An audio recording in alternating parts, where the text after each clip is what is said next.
Once you get to the point of why I'm a freak, so you don't judge me too quickly or too harshly, I want to put into perspective my talent as a freak and how I used it.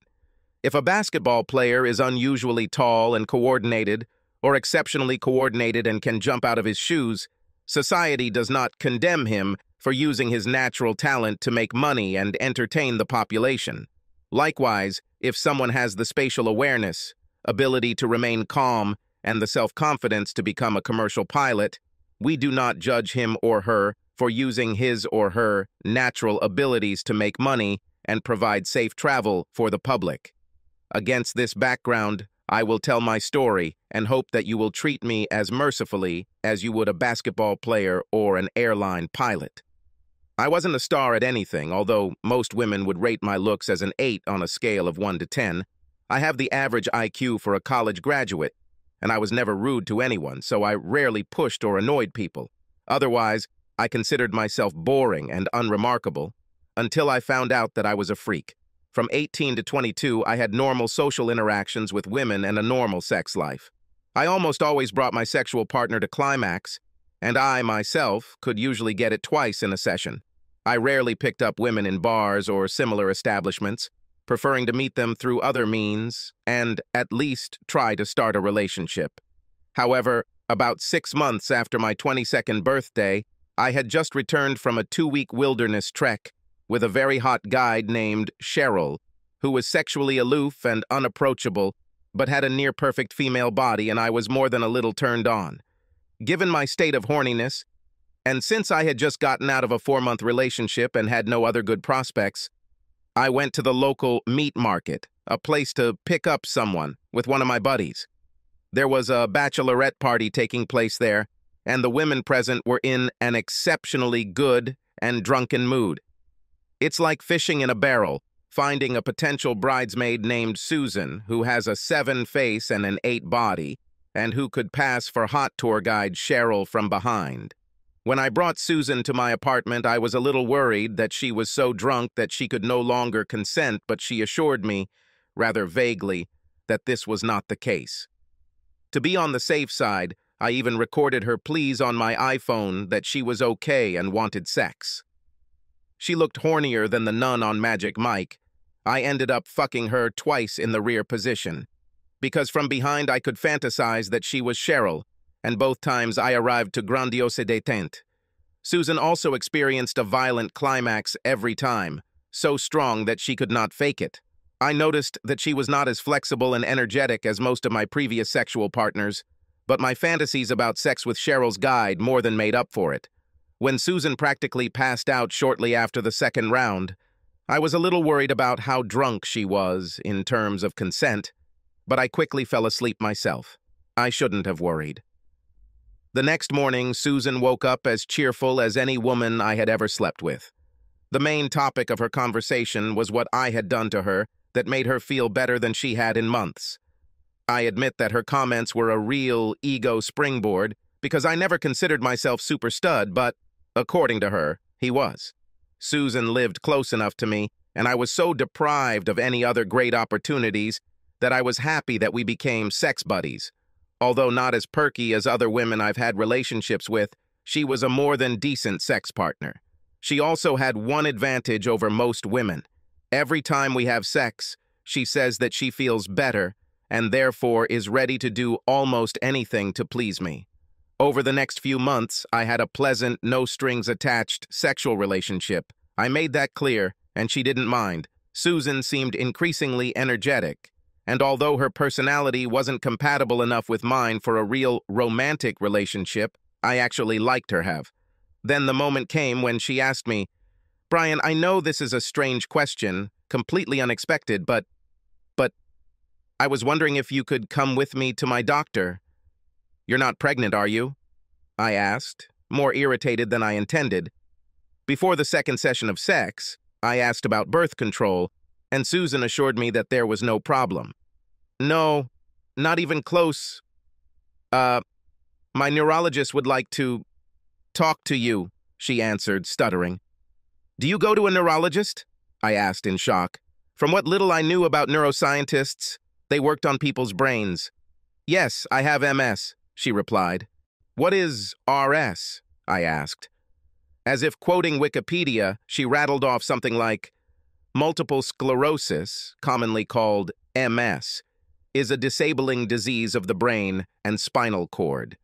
The immune system attacks the protective sheath that covers the nerve fibers and causes problems with communication between my brain and the rest of my body. In my case, it can cause muscle spasms, fatigue, lack of balance and coordination, pain, and other problems that I don't want to go into." "How bad is your case?" I continued. "My doctor says average, whatever that means. Sometimes I have no problems, and sometimes they are significant. However," she began, then stopped and looked at the ground. I gently lifted her chin so that she looked into my eyes. "However, what?" I asked. "However, after sex with you, I feel better and better, and I haven't had a typical bad day with MS since the first night we slept together." I think I almost passed out, and I'm sure my eyes rolled back into my head. Susan looked at me with concern, took my hand and asked, "Are you okay?" After a short pause, I was able to collect my thoughts and answered, "Yes, I think so." "Well," she continued, "when the neurologist saw my progress over the past few months and asked what I was doing differently, I told her about our sexual relationship. She said that sex with you can only be responsible for my progress. That's why she wants to see you." It scared me to death. I started to think I was going to become a lab rat. I didn't know what the laws were regarding doctors' rights to force me to do something I didn't want to do if I had some strange ability, so I replied, "Sorry, I can't do this," and left. Susan called to me behind her, and I turned to look and saw tears streaming down her face, but I continued walking. I hoped this would be the end of it, but it wasn't. For the next 2 weeks, I didn't answer Susan's calls or texts, and avoided her when she came to my apartment twice. I was having a hard time coping with the situation, thinking that maybe I could help, but I was no closer to agreeing to become a lab rat. Then, around 9 o'clock on Friday evening, there was a knock on my door. I looked through the peephole to make sure it wasn't Susan, but it wasn't her. It was a woman who at first glance looked mature, but my God, how wonderfully mature she was. Out of curiosity, I opened the door. "Hello," she said with a wide smile. Seeing her without the distortion of her eye and in her full height almost took my breath away. She was probably about 30, but the only number that came to mind was 10, the only 10 I had ever seen in person, other than that wilderness guide, Cheryl, who inspired me to take Susan. She said something else after hello, but since I was fascinated, I didn't hear it. Finally, I woke up and said, "Sorry, I'm a little stunned that someone came to my door and didn't hear you well. Could you repeat what you just said?" She grinned, perhaps used to guys temporarily losing their brain power when they first looked at her, so she patiently repeated what she had apparently said earlier. "I'm Dr. Vivian Hampton, neurologist Susan Bernardo.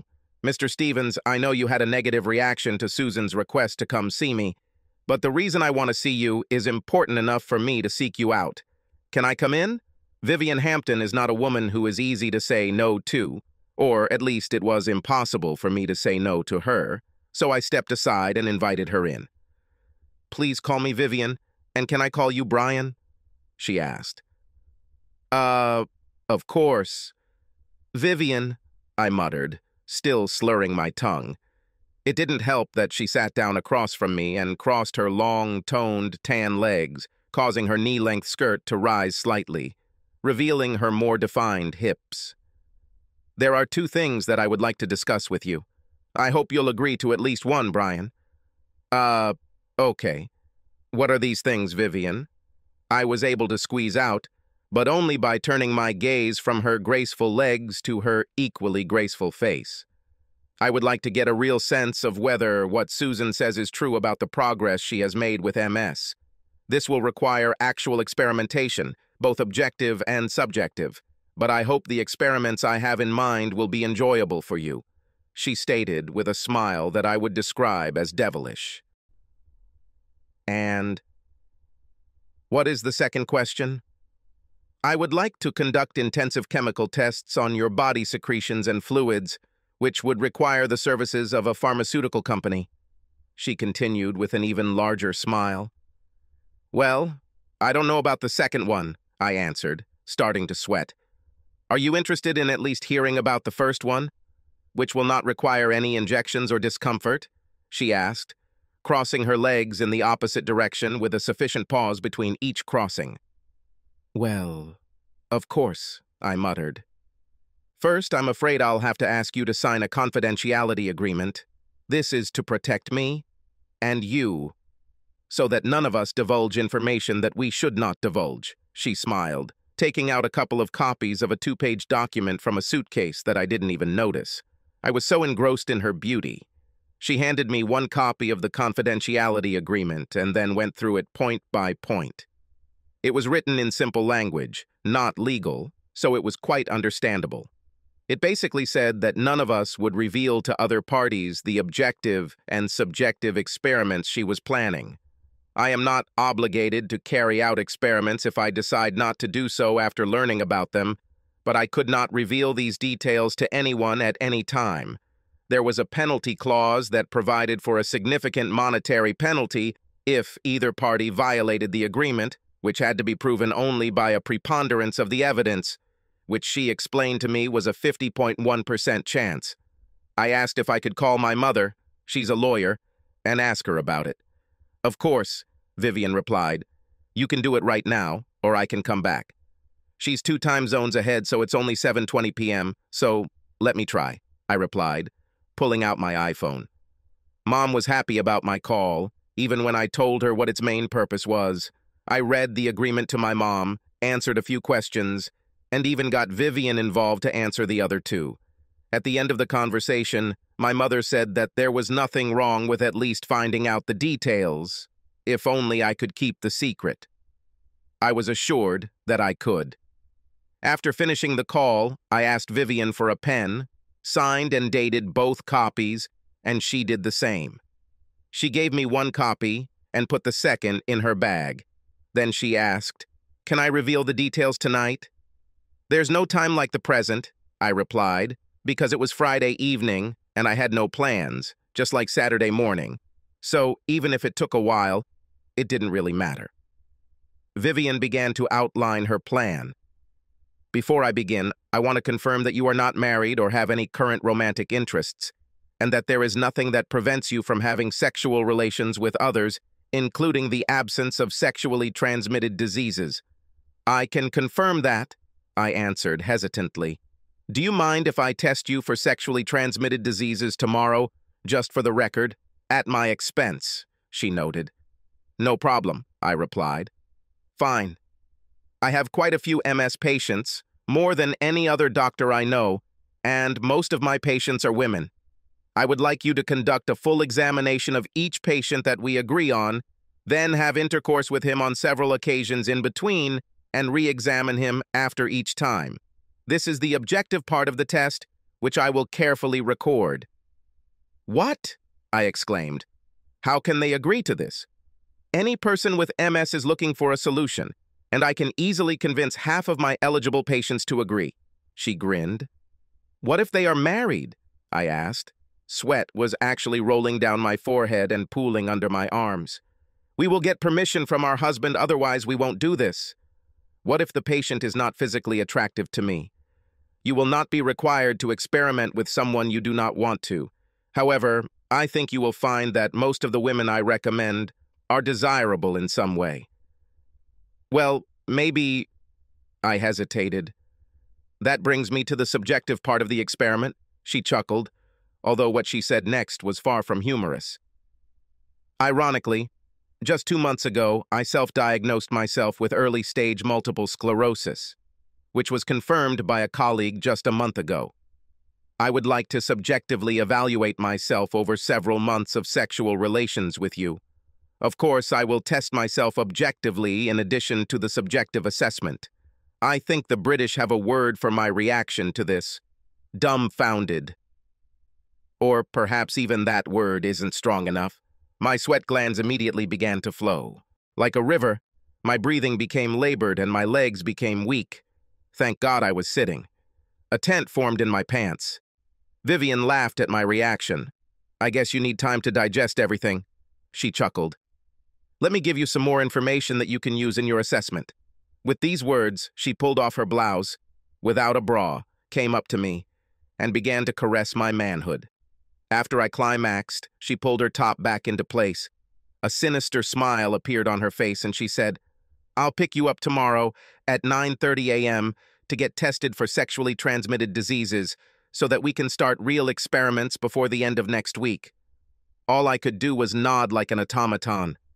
I had to fight myself, thinking about Vivian's impressive body and utter sexuality, before I could fall asleep. There was no way that I wouldn't go through with the program. Vivian arrived at my apartment right on time, and after just 4 minutes in her Ferrari, we arrived at the testing laboratory. She paid for expedited service and to have both of our results sent to both of our phones. We were told that the results would be ready on Tuesday afternoon. I thought that the fact that I went to get tested for STDs with her would be Vivian's answer to her question about whether I agreed with the first point of her program. However, after turning off the engine in front of my house, she asked, So, Brian, do you agree with my program? The first part, yes, damn it, I smiled. But I still doubt whether it's real. Believe it or not a single woman who answered every 10 I could think of wanted anything to do with me.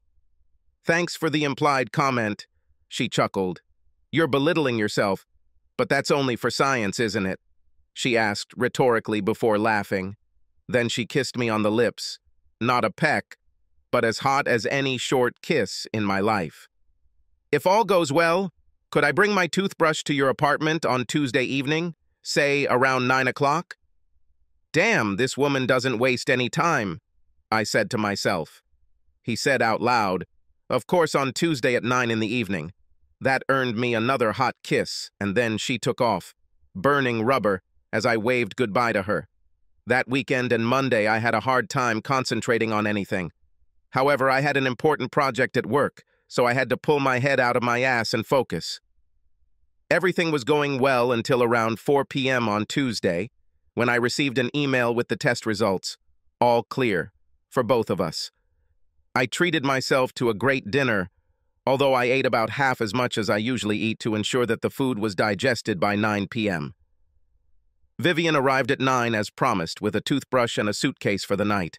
Planting one of her signature hot kisses on my lips, she placed her hands on my shoulders. Brian, today I had a bad day. For the first time since I was diagnosed with MS, I had muscle spasms and unusual fatigue. It is necessary that you banish these symptoms. I barely managed to say, I'll try, before she planted another fiery kiss on my lips and began undoing my zipper. It was the most restraint I had ever shown in my life, not to fuck Vivian immediately, especially since she seemed to be craving it. I started caressing her body. It didn't take me long to get her to the finish line. She experienced such a strong climax that she almost flew off the bed. Having come to her senses, she began to beg for me to take her. I'd never even been on a date with a 10 before, let alone had sex. I was ready. She was cozy, very cozy. She also had excellent control over her muscles. The sight of her heavenly body and face made me reach the finish line faster than any time since I was 18 years old. I was afraid that it had happened prematurely, but at the moment of my finishing, she screamed and trembled. It was the best sex of my life, by a light year. Until this evening, I had never discharged more than twice in a night. That night, and until the next morning, she made me finish 4 times. She was a sex goddess. By the time she left for work at 8:30 a.m., I was so exhausted that I wasn't sure I still had a spine. I was in 7th heaven all day, but my wonderful mood did not distract me from work. It even inspired me. I felt better than ever before. So what if a mature goddess had sex with me because she thought it would help her deal with her multiple sclerosis? She actually had sex with me, so why should I care? My day became even brighter when, shortly before finishing work, the goddess called me on my cell phone. Hey, Brian, she purred with enough sexiness to almost bring me to the edge. I thought you might want to know how I felt today. You're right, goddess, I chuckled. I felt the best I've felt in months. Today, I had no MS symptoms at all. Based on my subjective assessment, I believe that there is something in your semen that, at least temporarily, abolishes the symptoms of MS. Is it true? I became interested. True, she laughed. This brings me to a question. Can't we do a repeat of Tuesday night this Friday? Nothing will make me happier, I answered seriously. Even though we only did it twice on Friday night, it was even better and more intense than Tuesday night. By the time we climaxed, I was practically unconscious while she was screaming my name. Vivian's plan was to experiment, as she put it, 2 or 3 times a week, depending on her schedule, for the next 2 months. And if things progressed, as she subjectively believed so far, she would begin her experiments. By the end of the 2nd month, Vivian swore that she had no symptoms of MS, although there were still markers in her blood, so she was not cured, and every objective test she did on herself showed the same thing. As a professional, she was delighted. I was thrilled too, because it meant I could continue having sex with her. However, there was one problem. I fell in love with Vivian. When someone has the face and body of a goddess, has sex like a mink, has a genius IQ, a cheerful and positive personality, and is rich like Croesus, how can any normal guy like me not fall head over heels in love with her? Even though at first I was excited by the fact that I would be getting sex on a regular basis, now I only wanted Vivian, even if she was 17 years older than me. Any 22-year-old would kill to have her body. I felt obligated to tell her about this. On the day when she was supposed to explain to me the details of her experiments, I timidly said, "Vivian, I don't want to ruin your plans, but I have fallen in love with you, and I have no desire to have sex with anyone else. I just don't think I can do it." Vivian smiled wryly and took my hands in hers. "I can't say I really love you, Brian, at least not yet, but I really like you. However, I need you to follow through. This is the most important thing I have done professionally, and it could lead to easing the suffering of hundreds of thousands and, for me, to the selfish satisfaction of some of my life's ambitions." We talked quietly for the next half hour. Finally, it came down to a simple bribe. "If you agree to help me with experiments over the next 2 years, then tomorrow you can move into my apartment." I was stunned. "Of course, in the evening, before you experiment with another woman, we won't be able to have sex," she giggled. It was the first time I heard her giggle. "Could this lead to a long-term relationship, even after the experiments are over?" I asked nervously. "Yes," she beamed, and my heart melted. At that moment, I would do whatever she asked. The details of the experiments were relatively simple. She, after obtaining signatures on a non-disclosure agreement, prepared the women for the experiment, and, if they were married, obtained video and written consent from their husbands. I invited each subject to dinner one evening, to some event during the day, and then we agreed to have sex. At any time before the actual event, both I and the subject could refuse. The subject was also required to be tested for STDs.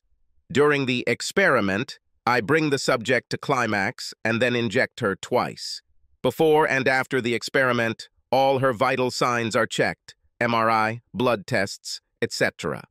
The experiment is repeated as many times as necessary for Vivian to obtain decent results. Neither the subject nor I could be paid for conducting the experiments, since this could violate the laws on prostitution. Vivian assumed that I would have to do experiments 5 or 6 times a month. I agreed, signed another confidentiality document regarding this, and moved into Vivian's luxurious apartment that same weekend. We tried half the rooms that weekend, but I had to abstain on Monday and Tuesday, since the first sex, provided that everything went well with my communication with the object on Monday and Tuesday, was on Wednesday evening. I think that Vivian chose her first object with special care. June was a very pretty 21-year-old single woman with long blonde hair, cerulean blue eyes, and rather impressive breasts. June was also one of Vivian's neediest patients. She had multiple sclerosis almost from birth. When we went to dinner, I had to walk very slowly for her to keep up with me, and, to her embarrassment, we had to stop regularly during the day's excursion, and on 2 occasions I even had to massage her calves when June had muscle cramps. Even though I was in love with Vivian, since Vivian had gotten it into my head that this was the best thing I could do to help her, and since June was a passive, inexperienced, beautiful young woman, I had no problem unloading. Before we started, she drank 120 milliliters of 57-proof whiskey to reduce her anxiety.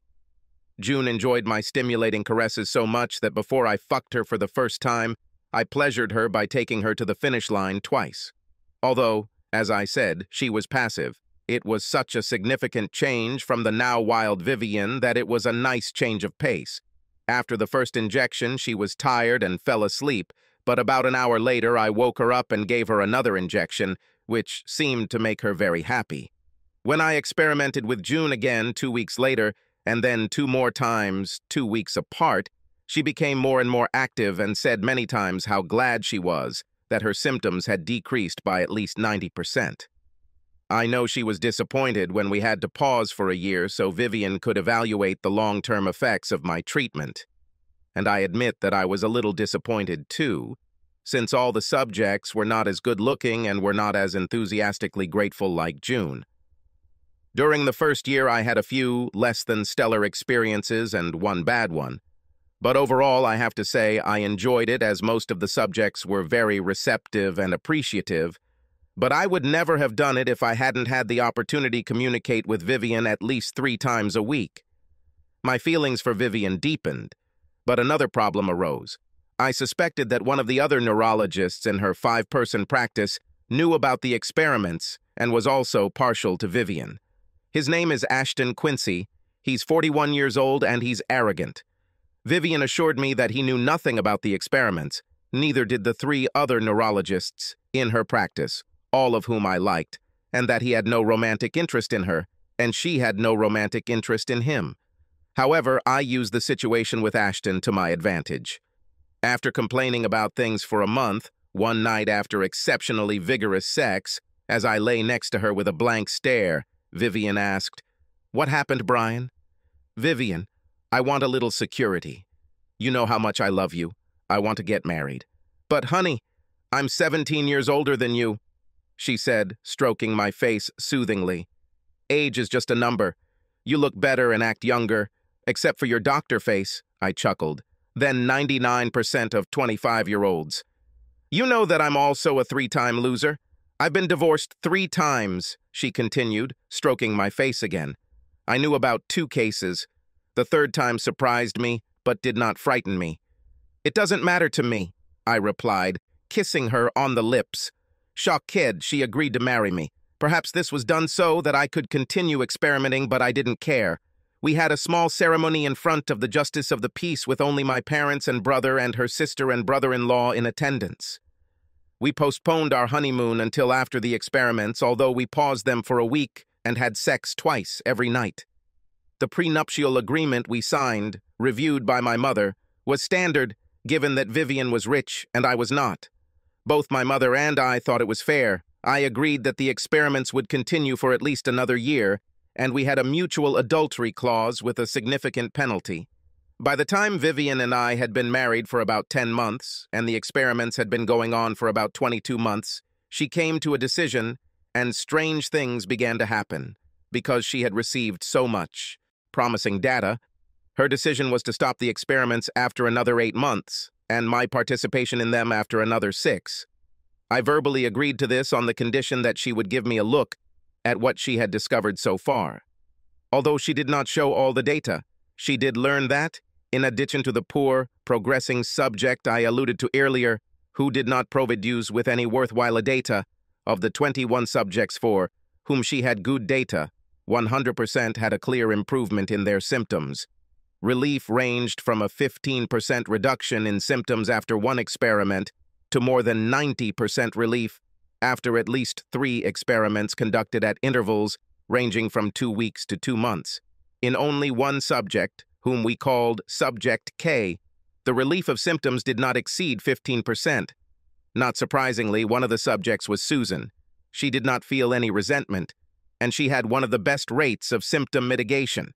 3 subjects, including June, whom we called Subject A, and Susan, who had 90% plus mitigation and were early participants, still had more than 80% mitigation, even more than a year after the last injection.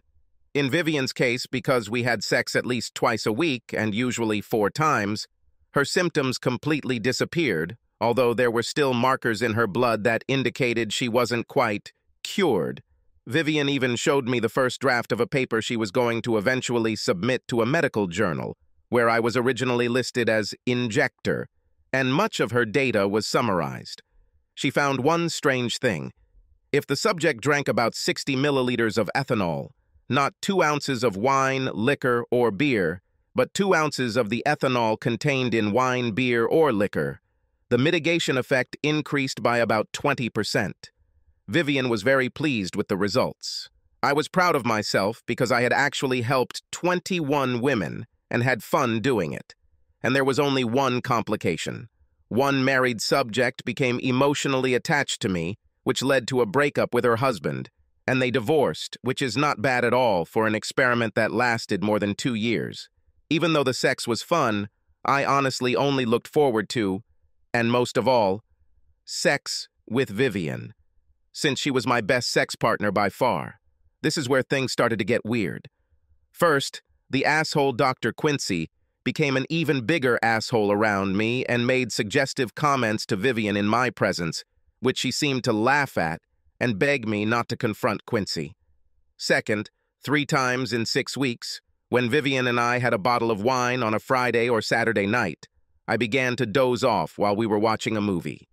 Went to bed early because I couldn't keep my eyes open, and when I woke up the next morning, one of my arms was strangely sore.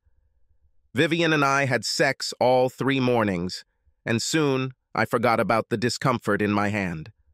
Third, Vivian was very secretive about some of the things she did, and would close her laptop or desk drawer or stop talking on her cell phone whenever I showed up. I don't know what prompted me to do this. Perhaps I was becoming more sophisticated being around Vivian and her friends.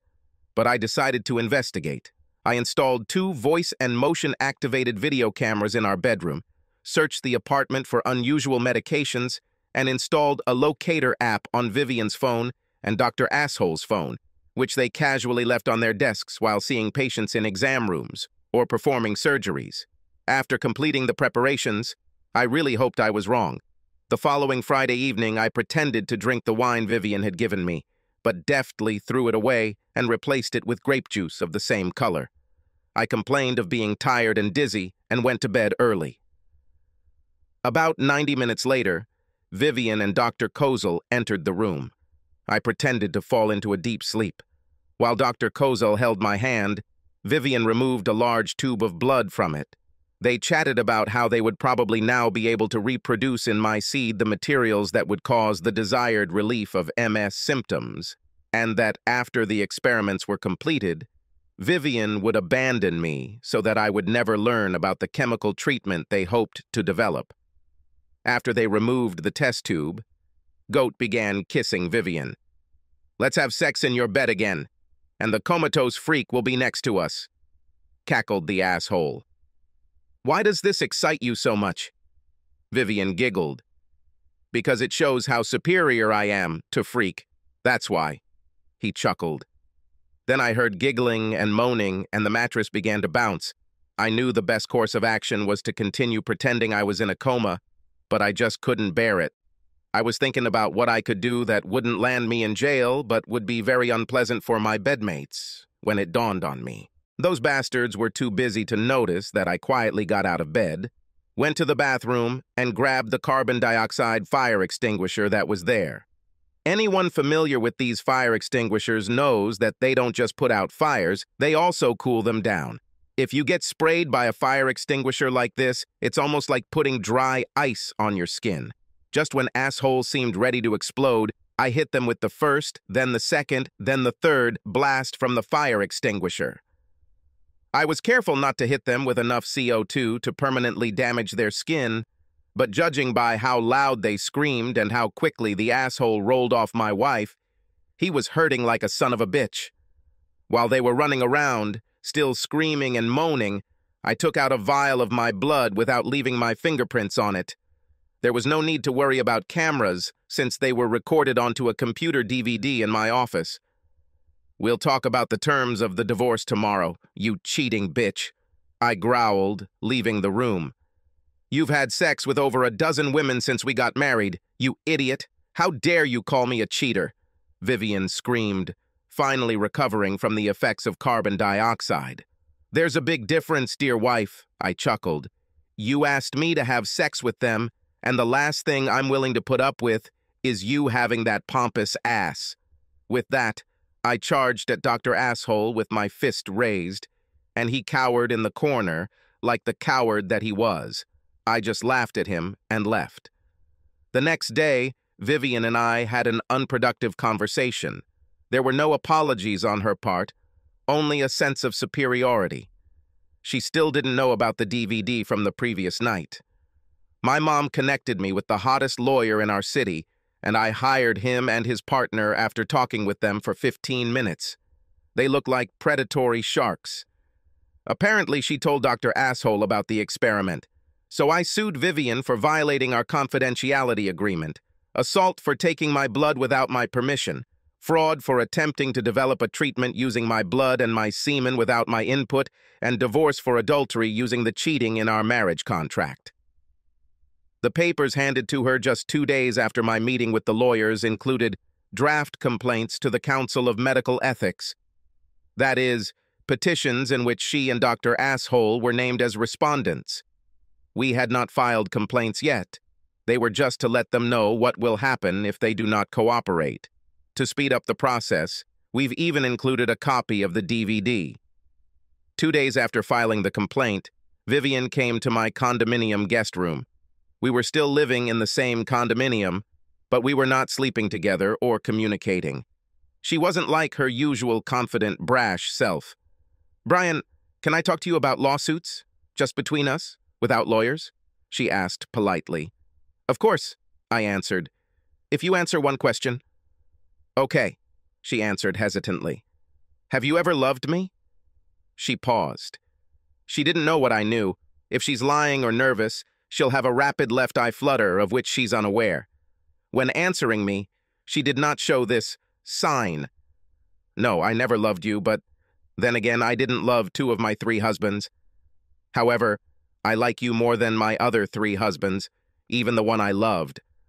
I know that doesn't make much sense, especially considering what's on the DVD. Although it's a terrible cliché, it's my problem, not yours. I know that you really loved me, and I feel regret, perhaps even guilt." I was surprised by her frankness. "Thank you for your honest answer," I replied. "Now, what do you want to talk about?" "Can we go to the kitchen?" she asked. "I have several papers laid out on the table there." I was surprised at how quickly we came to an agreement. In less than 2 hours.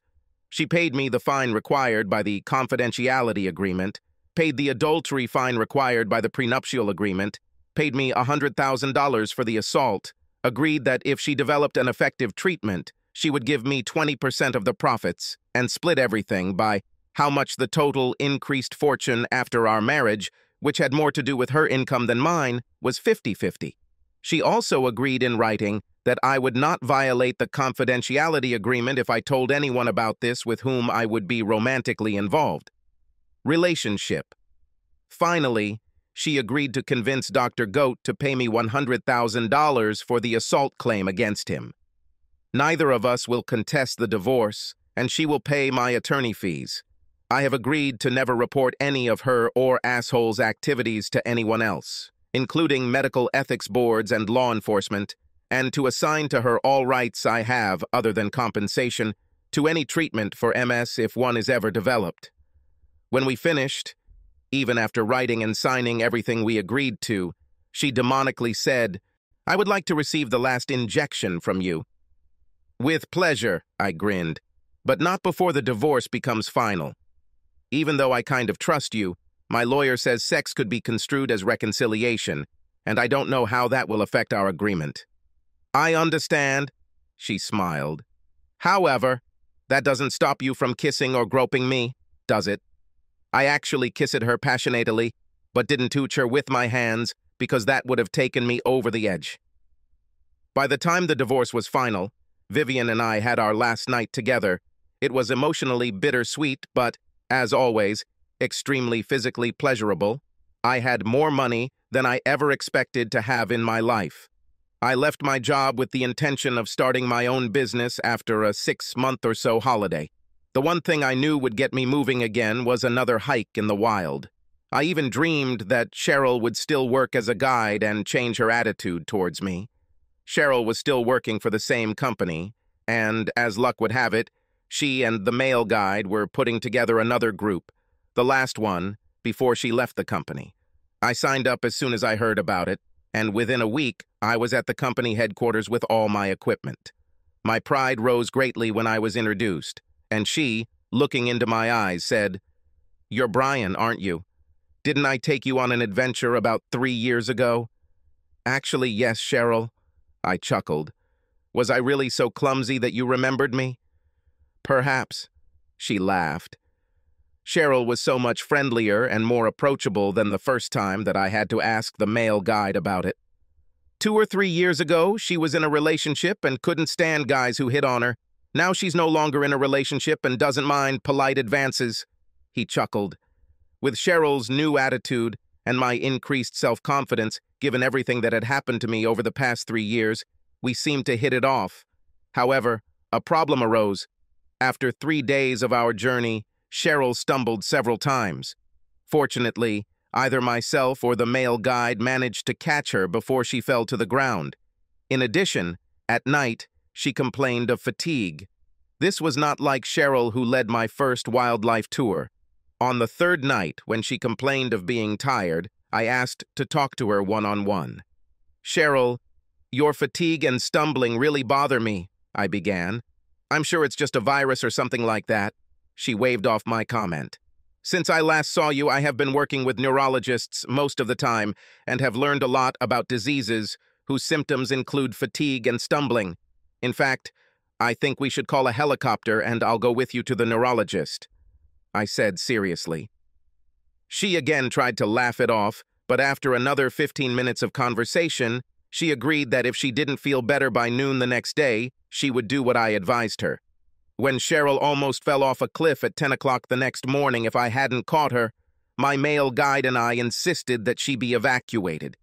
He called a helicopter, and when it arrived, I demanded that I accompany her.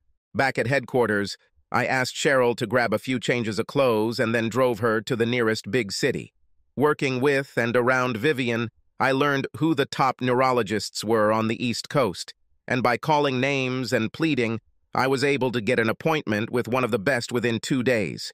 In the meantime, I got us 2 hotel rooms, insisting on payment despite her protests, and we went for checkups when she wasn't tired. I sat in the waiting room while Cheryl had an appointment with the neurologist. Unfortunately, I was right about her condition. The doctor said she had multiple sclerosis. When we left the doctor's office, Cheryl was crying. Between tears, she asked, "Is this what you expected?" Unfortunately, yes. I didn't want to tell you until it was confirmed, but I've been working with MS patients for over 2 years, and you have classic symptoms. But there is also a positive side. "Which?" She jumped up. "Let's go back to your room and I'll tell you," I said. While we got to the hotel, Cheryl was silent. Then I sent her to her room and told her I would be back in 5 minutes with information that would cheer her up. Maybe, or maybe not. That's how I put it. When I returned to Cheryl's room, I had with me a copy of the first draft of the article Vivian had written for publication in a medical journal. I showed it to Cheryl and asked her to read it. Cheryl read it, but I noticed that she was confused. I read along with her, explaining each part in detail. When he finished, she realized what was written there, but asked, "What does this have to do with me?" The guy who is veiledly called Injector in the article is me. After a pause, she snapped, "Listen, Brian, I've had almost every guy try to get into my pants, but this shit tops them all." Nonsense, right? I grinned. "Would you believe the author?" She nodded, but didn't answer. I took out my cell phone and called Vivian's number. The call went to voicemail. I called her office and told receptionist D, with whom I had a good working relationship, that I needed to speak to Dr. Vivian Hampton SAP. I only gave her full name for Cheryl's sake. Dee replied that she had a patient, but she would probably be done in 5 minutes. Dee promised that she would call me back right away. After finishing my conversation with Dee, I turned to Cheryl and said, "When Dr. Hampton calls back, I want you to first ask her the biographical questions in the preamble to the article to make sure it's her. Then I want you to ask her specific questions about the statements in the draft article. Once you're sure it's her, I want you to ask her who the injector is." For the next 5 to 10 minutes, Cheryl and I didn't speak as she looked through the article, and then Vivian called. "Hi, Dr. Hampton," I answered the call. "Thank you for calling." After briefly describing the situation to her, I handed the phone to Cheryl. She asked all the questions I suggested and, having received answers to them, said weakly, "Thank you, Dr. Hampton," and handed the phone back to me. I also thanked Vivian and ended the call. Cheryl looked into my eyes. "This is not nonsense, is it?" "No, Cheryl, I swear, this is not nonsense. It's all true," I replied. A faint smile appeared on her face, and she began to undress. About 2 years after my first exciting sexual experience with Cheryl, I received a call from Vivian. At this point, Cheryl and I had been married for about 18 months and were expecting our first child. I was happy. How many guys can marry 2 10-point women in their lives? And I actually expected that I would be married to this 10 for the rest of my days. Vivian called to say that the MS pills she was working on using my blood and semen were only marginally successful, relieving about 10–15% of the symptoms. Not bad, but not a panacea. The drug was too expensive to produce given its limited success, so in the end, neither of us would make much money.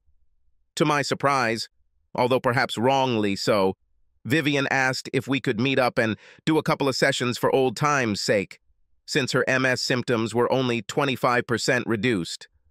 I politely declined, thanked her for the call, and didn't expect to hear anything else about her.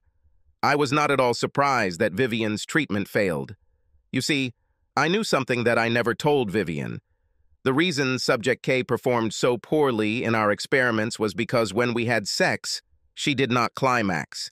I was confident that any chemicals that were introduced into my family, and likely into the ethanol consumed by the subject, were somehow altered by the chemicals released or consumed when the subject climaxed, and without a corresponding climax, the results were not as good. "What was that call?" my beautiful busty wife asked me as soon as I finished the conversation. Before Cheryl and I got married, she was 100% symptom-free, and to be completely honest, I told her that Vivian and I were once married, so she could understand the reason for her calling. I turned to Cheryl with a big smile on my face, gently stroked her belly, and then said, "Dr. Hampton thinks you need another injection, and right now." "You're an animal," she giggled. "God, it's great to be a freak."